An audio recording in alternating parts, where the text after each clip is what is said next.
Hey, what is going on, guys? So today we're taking a look at Kotobukiya's non-scale Anubis from Zone of the Enders here. So it is a pretty awesome kit, and I'm happy to say more stable than I was really expecting it to be. Kotobukiya kits, as we know, very highly detailed, very nicely detailed, no doubt about that. The color separation is always very good. You have a lot of little tiny parts, things like that.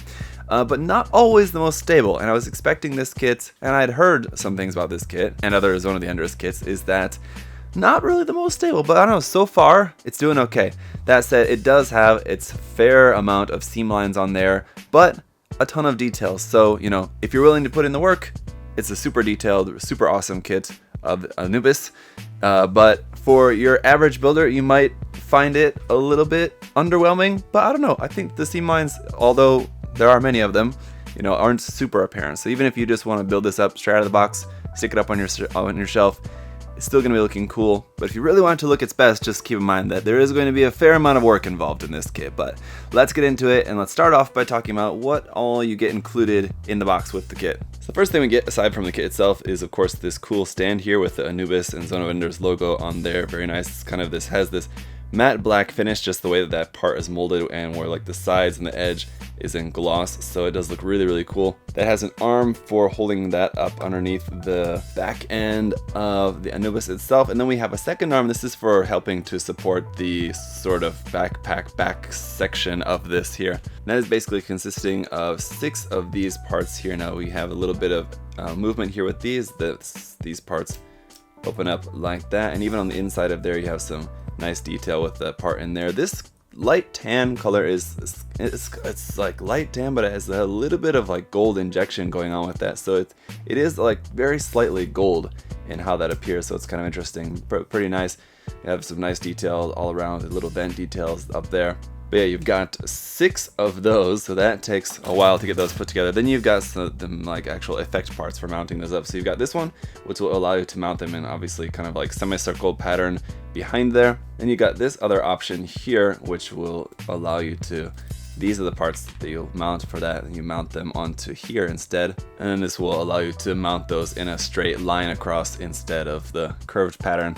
The other option that you have with these is 2 choices of angle. So as you can see, you got just kind of like this straight out angle to be like this, like how I have them at the moment, or you have this other angle which is more angled upwards like that, so you could have them all pointed up like that. And I'll show you some different poses and everything with these actually in action here shortly, but as you can see, these will just plug onto here. There you go. So those will just be mounted onto there like that around on his back. And so you use this other stand to basically hold this up. Not actually, so this part doesn't actually connect onto the Anubis itself. It's just sort of meant to be mounted behind him there. So you have these just sort of floating behind him there with this clear effect part, which is pretty cool. You also have a couple of little clear effect parts here. Now these are for taking 2 of these from this kit, and you can use the mounting part and these little clear parts and mount these 2 to the back of the Jehudi instead. So the Jehudi has these 2 little things coming off of its back. You can mount these onto the back of the Jehudi instead, using these included little clear parts here with this kit. But other than that, the only extra thing that we have in here is then this really long spear weapon, which is quite long indeed. If I whip out my ruler here, this is coming in at 28 centimeters in total length for this. And this clear part here is what you'll use to connect this into his hand. Now that can be, this can slide up and down through there. So depending on the pose you want to do, if you want to have it held like super far out there like that, you can do that, or a little bit closer to the end, you can do that. Now you do have a small handful of leftover parts that are just leftover kind of scrap parts in here. One of them though is a second tip for the end of the spear, so if you wanted, it wouldn't be too hard to modify this for it to be like a tip at each end. It's not really supposed to be like that, but you could pretty easily do that if you wanted to. So for now, I basically just want to take a close-up look here and talk a little bit about some of the articulation built into this kit. And I just want to actually start back here at the tail, because it just fell out, and that is going to be one problem. It does sort of easily fall out, either just fall out of this part, or if this little brown cap part there on the top pops off, which it does sort of easily, then this whole black part can kind of pull out of there pretty easily. So putting a little bit of glue on these parts will just help hold the tail in place. But anyway, as for the tail itself, it is this pretty nice, pretty thick gauge wire, and very easy to pose. It's very sturdy and looks pretty good no matter how you have that. Now if you want it to be like super smooth, as you can see, mine has sort of like a little kinks and stuff going into it. If you want to get super smooth, and you can do that, it's going to take you a little bit longer to, you know, get it all looking super nice. But if you wanted a little bit nicer shape to that, I mean, you can do it with just a little bit more effort. But I mean, I kind of like the look of it with it just being like a little bit more haphazard, a little bit more messy. It just seems to kind of like fit, I guess, with the overall design more, in my personal opinion. But anyway, getting back to the articulation, as I said, so we've got a clear red part there for like the eyes on the top of the head there, but with it being so dark, it's kind of hard to notice that being clear red. So doing a little bit of painting with some silver or something inside of there, maybe just to help that catch the light a little bit more, would maybe help. But the head itself will go up to there. Now I am going to be a little bit careful because, like I said, the articulation of this is actually quite nice, but you don't, I mean, it's not a Bandai kit. So Bandai kit, you can pretty much treat it like an action figure almost. Whatever you do to it, it's not going to hurt it. But these are just a little bit more fragile, so I'm just going to be a little bit more careful moving this around. But as you can see, you got some cool separation here between like the back half of what I'm going to call the hair and the side parts are separate. So yeah, you can get the head back up, like all the way up to there, or then all the way down to there. So a little bit of movement, and you can move it a little bit side to side, but not really all that much. As you can see, just sort of like tilt it to the side there. This part here in the middle is actually kind of getting in the way a little bit. You can move it off to the side a little bit like that, but it's more of like a bend off to the side. You can't really particularly turn the head. Going down a little bit farther here to this stomach section, or between the top and bottom half of the torso, you have some nice articulation there, where you have a crunch there at the abs, and then a second ball joint there down at the base where that plugs into the waist section, so you'll have some further movement there. So ultimately you can get a pretty nice ab crunch there to the front and to the back, side to side a little bit there, going on something like that. Not too bad. I mean, as you can see, just super detailed all throughout there, so it looks really nice.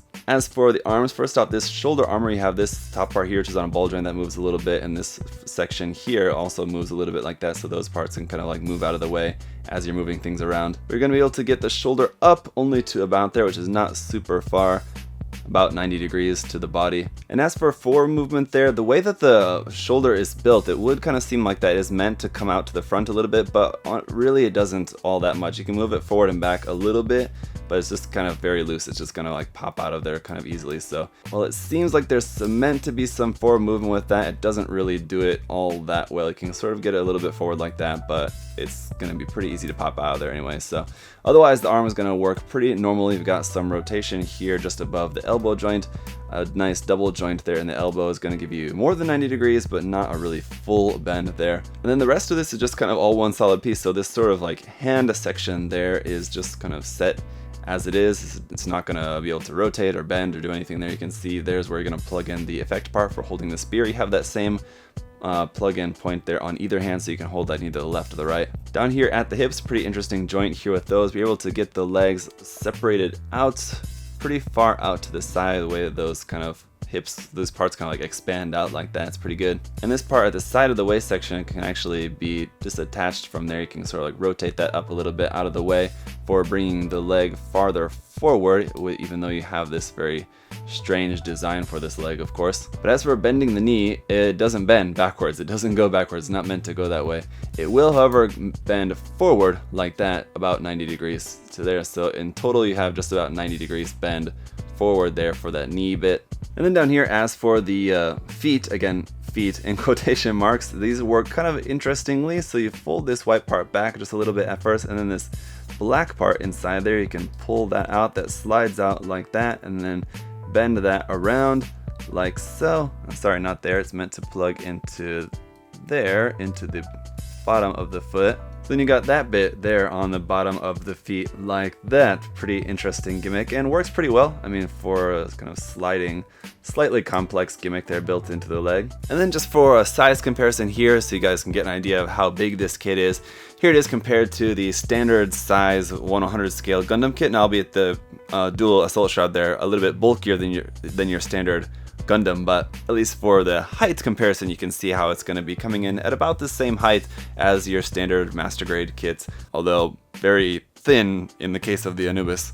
Alright, so despite some of the articulation being a little bit iffy, despite the kit being a little bit fragile here and there, once you get it up on the stand and posed up, boy does it look good. I mean, it's a good looking kit, that's for sure. And then that's just straight out of the box. I mean, straight out of the box, you know, very minimal effort here, just put it together, and it's still, I mean, it's still looking good. Obviously going through you know, getting rid of all the panel lines that I mentioned before, fully painting it up, panel lining it with some nice like red panel liner in there to give it really that full effect is going to look awesome. But just like the effect parts, the parts on the back of there, and all looks really good. Now I was also a little bit concerned about the arm of the base being able to hold that up, because it's getting pretty heavy there with all 6 of those bits that are mounted onto the back.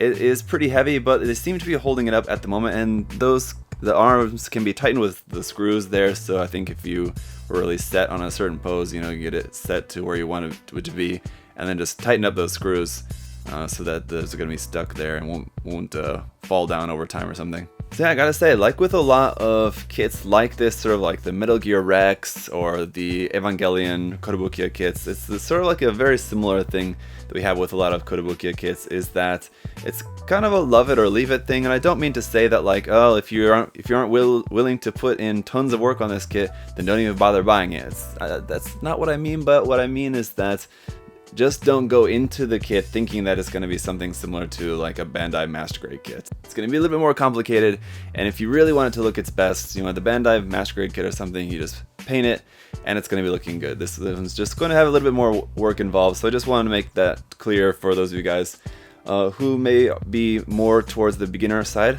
Don't want anyone to drop, you know, $60, $70 on a kit and then feel disappointed. So that's my only concern about this. So that's why I let you guys know that particular point about this. But like I said, I think that pretty much anyone who gets this kit is going to be pleased with this. Even if this is the extent of the work that you want to put into it, just building it and putting it up on your shelf, it is still going to be looking pretty cool. If you're a big fan of the series, then definitely it's worth checking out. And of course, as always guys, a huge thank you to us at Gundam Store for sponsoring the review. Do check the link to their site down below, where you can get this kit and everything else there on their site with 10% off using my coupon code there, ZakuAurelius10, so check that out. Again, the link is in the video description below.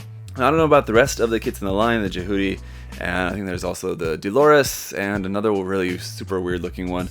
But me personally probably won't get any of the other kits in the line. Possibly the Jehudi. I've been looking at getting that one for a long time, so maybe at some point eventually someday I'll get that kit as well, but it's not super high up on my most wanted list. But this one was one that I really wanted to check out for a long time. I love the design of this. The colors are super cool, the black, brown, and tan and white on this. It's just a really cool color scheme for a really cool design, and the kit came out nicer than I expected. I gotta say, I was expecting it to be finicky. It is a little bit in certain areas, but ultimately it's not that bad. You know, posing it takes a little bit of time to get it all posed up, just because it's just kind of really weird and wonky and complicated. But once you get it posed up, it looks fantastic. So I gotta say, recommend it. If you're a fan of the series and you're willing to drop a little bit of money on it, then check it out. That said though guys, as always, if you have any further questions or comments, do feel free to leave those down below. If you've got this kit or any of the other Kotobukiya Zone of the Enders kits, then what was your experience with them? What do you think about your experience building the kits and all that? So let me know down in the comment section below. Thanks so much for watching. Hope you guys have a great day. I'll see you next time. Bye bye.